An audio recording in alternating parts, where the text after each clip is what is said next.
Oh, yiggity. And I am back. So, I'm Jay Lava. I scour the internet so you don't have to. And shout out to Nicole's View because I ran across this. I ain't know this. Did you know this, fam? It say, no, hold on, put that on there for you. It said, let me go ahead and play it for you. Did you know that the Twilight Zone was inspired by Emmett Till? In August of 1955, Emmett Till was a young African-American boy who was beaten, abducted, and unalived while visiting his family in Money, Mississippi. The aftermath divided the nation by race, and horrific images of his open casket funeral were circulated by Jet magazine, shocking the nation and sparking the beginnings of the Civil Rights Movement.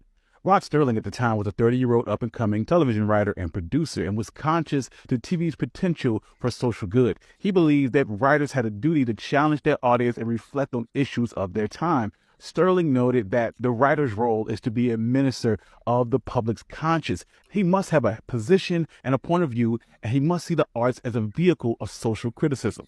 Off the backs of one of his most successful teleplays, Sterling felt the urge to write a teleplay about racism and the unaliving of Emmett Till. However, advertisers and the networks feared the negative reaction from white Southerners, leading to rewrites and censorship of his work. Well, you know what? That got me to thinking, y'all, because this clip ain't nothing but a minute. So I did the research, and this is what I came up with. Check this out, y'all. This is finna blow your mind. So I know y'all know about the case and all of that, right? They murdered the young black boy, and Carolyn Bryant went on to live scot free and die without ever being held accountable for her heinous role in the crime, lying after she came out and said she was lying. But anyway, so fast forward, and I was able to find this about the story. And it's interesting nonetheless, but I have a few thoughts about it, but I'm going to play it for you. The jury has just come back and has returned a verdict of not guilty. Thus, the defendants, Milam and Bryant, are free men in this community of Sumner, Mississippi. All the way across the country, a 30-year-old war veteran who had garnered some success for himself in the golden age of television watched the tragic events play out abruptly in the national media. Screenwriter Rod Serling began to firmly believe in the rising power of a writer's role to be a mediator of the public's conscience. Not only could the art serve as a vehicle of social criticism, but also focus on the prevalent issues of the current time. And by the way, fair use, YouTube and everybody else. I'm trying to learn my people something. Jeez Louise. I hate that I have to do this, but fair use. Jeez Louise. Here we go. Soon after the trial concluded, Serling felt compelled to write a teleplay surrounding the racism that led to Emmett Till's murder. But the censorship that followed by advertisers and networks alike would force him to rethink his approach. To get on the air, the message would have to be camouflaged in some way. He ultimately reasoned that he could say more of what he truly wanted if he cloaked his stories with the veneer of science fiction and the supernatural. Serling had previously made the mistake of mentioning the plot of his new project to a reporter, who suggested it sounded a lot like the Till case, where he replied, "If the shoe fits." The news services began to label the upcoming play as the story of Emmett Till. As a result, the White Citizens Council of the South threatened to boycott the release, and ABC Network, fearing a public relations nightmare, quickly capitulated. Now, you hear what he said? They ain't want the story to come out. Why wouldn't y'all want the story to come out? Why wouldn't y'all want any criticism about what happened there? Boy, the fragility for me, it's the fragility. Y'all pop all of this nonsense. Y'all attack a boy, but now when the story's told, you got a problem with it. That's white supremacy taking both sides. They want to be the aggressor and the victim at the same time. Let's go. When the final cut for Noon on Doomsday finally aired on April 25, 1956, any hint of a segregated South was removed from the plot. Not even a Coca-Cola bottle could appear on the screen, lest any viewer speculate the idea of the region. Instead, the opening shot made it clear that the story was set in New England, as far away from the South as possible, and the victim of the attack depicted as an unknown foreigner. By the time everything was said and done, Noon on Doomsday was thinned out and garbled. The New York Times would review it as a major blip in the career of a once promising star. In a letter to a friend, Serling would write, "I feel like I've been run over by a truck," and then it backed up to finish the job. That's because, unfortunately, sir, you got off cold with your people. I appreciate you. We appreciate you. You know what I'm saying?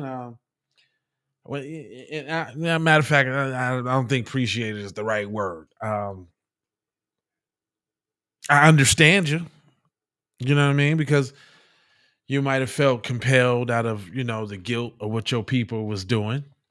And you wanted to criticize that, especially in this time. You know what I'm saying? So I'm going to give you kudos, you know what I'm saying, for doing something. I mean, still all in all, you're capitalizing off of the death in a way, but nonetheless, felt compelled to do something, felt compelled to actually went against the grain to try to get it done. And that's commendable in itself, but yeah, there's a little more.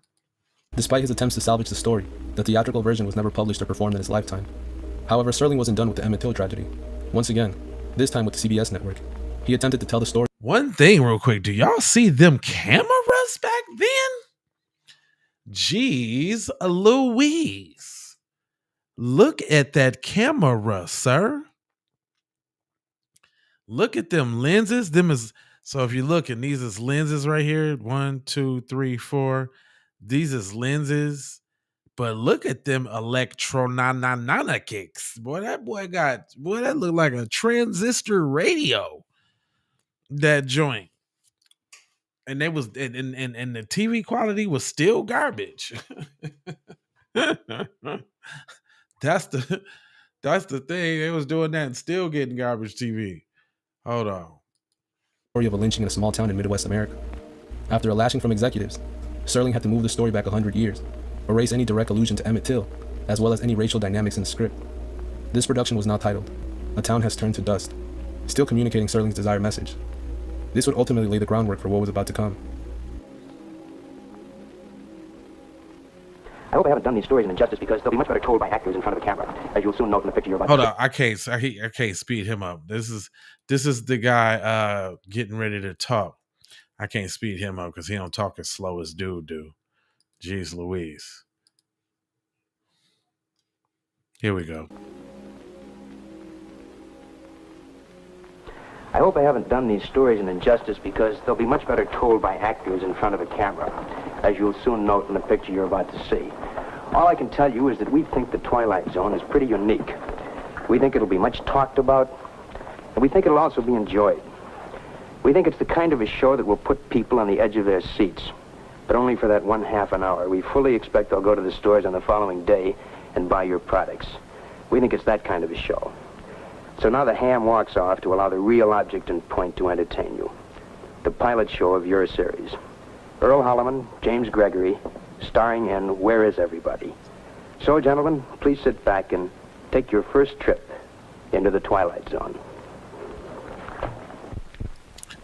So basically, we got another story of how black people's pain and anguish and agony is capitalized on. I mean, again, I'm not condemning the brother, and this, that, and the third. But did y'all know that though? Did y'all know that to this day I have no idea that the Twilight Zone had anything to do with Emmett Till? I ain't gonna hold you, but I'm emoji, fold you, and scold you about being on code. And I got 4 words for you. I need you to go ahead and subscribe for the vibes, like for the spike, comment your comment, share if you care about getting black empowerment everywhere. Please do that on the platforms that we own, Jones. And just to bring it all the way to the crizzle, I've got love, peace, blessings, and maloha, because I'm out to Doha for Shoha. You already know. Yeah, good.